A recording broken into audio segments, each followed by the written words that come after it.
അന്താരാഷ്ട്ര തലത്തിൽ ഇന്ത്യയും റഷ്യയും തമ്മിലുള്ള വ്യാപാര ബന്ധങ്ങൾ ചർച്ച ചെയ്യുമ്പോൾ മിക്കപ്പോഴും ശ്രദ്ധാകേന്ദ്രമാകുന്നത് ക്രൂഡ് ഓയിൽ ഇറക്കുമതിയാണ്. US ഉപരോധങ്ങളുടെ പശ്ചാത്തലത്തിൽ ഇതിനുണ്ടാകുന്ന ഏറ്റക്കുറച്ചിലുകൾ ആഗോള തലത്തിൽ പോലും വലിയ വാർത്തകളാകാറുണ്ട്. എന്നാൽ ഈ വ്യാപാര കണക്കുകൾക്കുമപ്പുറം ഇന്ത്യയുടെ അടുക്കളകളെ നിശബ്ദമായി കീഴടക്കിയ മറ്റൊരു എണ്ണയുണ്ട്: റഷ്യൻ സൂര്യകാന്തി എണ്ണ. 2022 റഷ്യ-യുക്രൈൻ യുദ്ധം പൊട്ടിപ്പുറപ്പെടുന്നതിന് ശേഷം ആഗോള ഭക്ഷ്യ എണ്ണ വിപണിയിൽ സംഭവിച്ച മാറ്റങ്ങളുടെ ഏറ്റവും വലിയ ഗുണഭോക്താക്കളിലൊരാളാണ് റഷ്യ. യുക്രൈനിൽ നിന്നുള്ള സൂര്യകാന്തി എണ്ണ കയറ്റുമതിയിൽ വന്ന തടസ്സങ്ങൾ ലോകത്തിലെ ഏറ്റവും വലിയ ഭക്ഷ്യ എണ്ണ ഇറക്കുമതി രാജ്യങ്ങളിലൊന്നായ ഇന്ത്യയുടെ ശ്രദ്ധ റഷ്യയിലേക്ക് തിരിച്ചു. കേവലം 4 വർഷം കൊണ്ട് റഷ്യൻ സൂര്യകാന്തി എണ്ണയുടെ ഇറക്കുമതിയിൽ ഇന്ത്യ കൈവരിച്ചത് 12 ഇരട്ടിയിലധികം വളർച്ചയാണ്. ക്രൂഡ് ഓയിൽ ഇറക്കുമതിയിൽ US നടപടികൾ കാരണം കുറവുണ്ടാകുമ്പോഴും ഈ ഓൾട്ടർനേറ്റീവ് എണ്ണയുടെ വിപണിക്ക് ഇന്ത്യൻ അടുക്കളയിൽ ഒട്ടും ഡിമാൻഡ് കുറയുന്നില്ല. സൂര്യകാന്തി എണ്ണയുടെ ആഗോള വിതരണ ശൃംഖലയുടെ നട്ടെല്ലാണ് റഷ്യയും യുക്രൈനും. ലോകമെമ്പാടുമുള്ള സൂര്യകാന്തി എണ്ണ ഉൽപ്പാദനത്തിന്റെ ഭൂരിഭാഗവും ഈ 2 രാജ്യങ്ങളിൽ നിന്നാണ് വരുന്നത്. യുദ്ധത്തിനു മുമ്പ് യുക്രൈൻ ആയിരുന്നു ഇന്ത്യയിലേക്കുള്ള ഏറ്റവും വലിയ സൂര്യകാന്തി എണ്ണ വിതരണക്കാർ. എന്നാൽ 2022 യുദ്ധം ഈ ചിത്രത്തെ പൂർണ്ണമായി മാറ്റിമറിച്ചു. യുക്രൈനിലെ കരിങ്കടൽ തുറമുഖങ്ങൾ മോസ്കോ തടസ്സപ്പെടുത്തിയതോടെ യുക്രൈൻ തങ്ങളുടെ എണ്ണ യൂറോപ്പിലേക്ക് റെയിൽ മാർഗങ്ങളിലൂടെ അയക്കാൻ നിർബന്ധിതരായി. ഇത് ഗതാഗത ചെലവ് കുത്തനെ ഉയർത്തി. ഇന്ത്യയെ പോലുള്ള ദീർഘദൂര ഉപഭോക്താക്കൾക്ക് യുക്രൈനിൽ നിന്നുള്ള എണ്ണ ചെലവേറിയതും വിതരണത്തിൽ സ്ഥിരതയില്ലാത്തതുമായി മാറി. ഈ ഘട്ടത്തിലാണ് റഷ്യ അവസരം മുതലെടുക്കുന്നത്. എളുപ്പത്തിലുള്ള തുറമുഖ പ്രവേശനവും ഏറ്റവും പ്രധാനമായി മത്സരാധിഷ്ഠിതമായ വില കോമ്പറ്റേറ്റീവ് റേറ്റ്സ് വാഗ്ദാനം ചെയ്യാനും റഷ്യയ്ക്ക് കഴിഞ്ഞു. ലോകത്തിലെ ഏറ്റവും വലുതും വിശ്വസനീയവുമായ സൂര്യകാന്തി എണ്ണ സ്രോതസ്സാണ് റഷ്യ. വിതരണ ശൃംഖലയുടെ വിശ്വാസ്യതയിൽ ഞങ്ങൾക്കൊരു മുൻതൂക്കവും ലഭിക്കുന്നു എന്ന് പതഞ്ജലി ഫുഡ്സ് സിഇഒയും SCA പ്രസിഡന്റുമായ സഞ്ജീവ് അസ്താനയെ പോലുള്ള വ്യവസായ പ്രമുഖർ ചൂണ്ടിക്കാട്ടുന്നു. ഈ വിശ്വാസ്യതയും വിലക്കുറവും ഇന്ത്യൻ വിപണിയുടെ ഏറ്റവും പ്രധാന ആവശ്യകതകളാണ്. സൂര്യകാന്തി എണ്ണയുടെ ഇറക്കുമതിയിൽ ഇന്ത്യ റഷ്യയെ ആശ്രയിക്കുന്നത് 2021 മുതൽ 2024 വരെയുള്ള കാലയളവിൽ വലിയ വർധനവ് രേഖപ്പെടുത്തി. 2021 ഇന്ത്യയുടെ മൊത്തം സൂര്യകാന്തി എണ്ണ ഇറക്കുമതിയുടെ 10% മാത്രമായിരുന്നു റഷ്യയിൽ നിന്നുള്ളത്. അന്ന് ഏകദേശം 1,75,000 ടൺ എണ്ണയാണ് റഷ്യയിൽ നിന്ന് ഇറക്കുമതി ചെയ്തത്.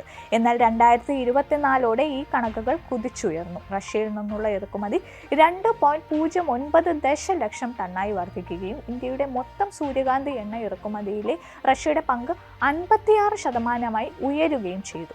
ഇത് 2021 കണക്കുകളുമായി താരതമ്യം ചെയ്യുമ്പോൾ 12 മടങ്ങ് വർധനമാണ് രേഖപ്പെടുത്തുന്നത്.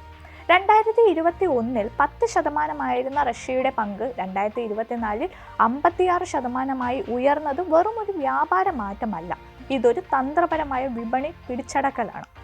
യുദ്ധം മൂലമുണ്ടായ വിടവ് നികത്താൻ ലോകത്ത് റഷ്യയെ പോലെ കഴിവുള്ള മറ്റൊരു രാജ്യവും ഈ രംഗത്തില്ലായിരുന്നു.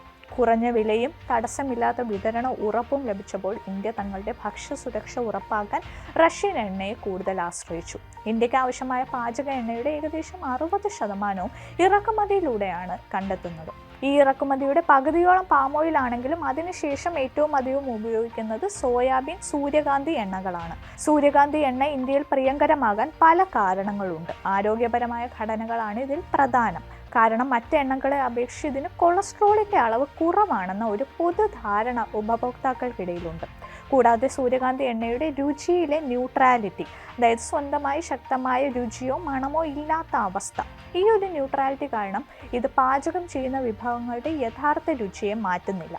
ഈ ഗുണങ്ങൾക്കൊപ്പം 2023 2024 അന്താരാഷ്ട്ര വിപണിയിൽ സൂര്യകാന്തി എണ്ണയുടെ വില പാം ഓയിലിൻ്റേതിനേക്കാൾ കുറഞ്ഞത് അതിൻ്റെ ഡിമാൻഡ് കുത്തനെ ഉയരാനുള്ള ഒരു പ്രധാന കാരണമായി. സൂര്യകാന്തി എണ്ണയുടെ ഇറക്കുമതി വർദ്ധിക്കുന്നതിനിടയിലും ഇതിൻ്റെ ആഭ്യന്തര ഉൽപ്പാദനം ഇന്ത്യയിൽ 5% താഴെ മാത്രമാണ്. 1990കളിൽ ഇറക്കുമതി ചെയ്ത എണ്ണകൾ കുറഞ്ഞ വിലയ്ക്ക് വിപണിയിൽ എത്തിയപ്പോൾ സൂര്യകാന്തി കൃഷി ലാഭകരമല്ലാതായി. ഇതോടെ കർഷകർ മറ്റ് വിളകളിലേക്ക് തിരിഞ്ഞു.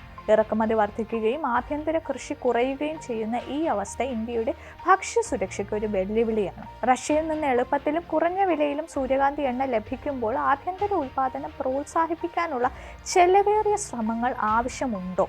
ഈ ചോദ്യത്തിന് ഉത്തരം ഇന്ത്യയുടെ ദീർഘകാല താൽപ്പര്യങ്ങളിലാണ്.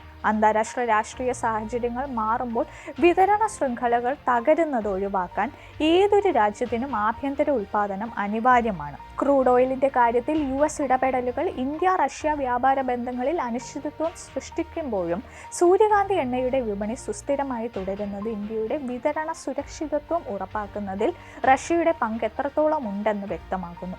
ഏറ്റവും കുറഞ്ഞ വിലയിൽ ആവശ്യത്തിന് സ്ഥിരതയോടെ ഒരു ഉൽപ്പന്നം ലഭിക്കുമ്പോൾ ഒരു രാജ്യം ആ അവസരം വിനിയോഗിക്കുന്നത് സ്വാഭാവികമാണ്.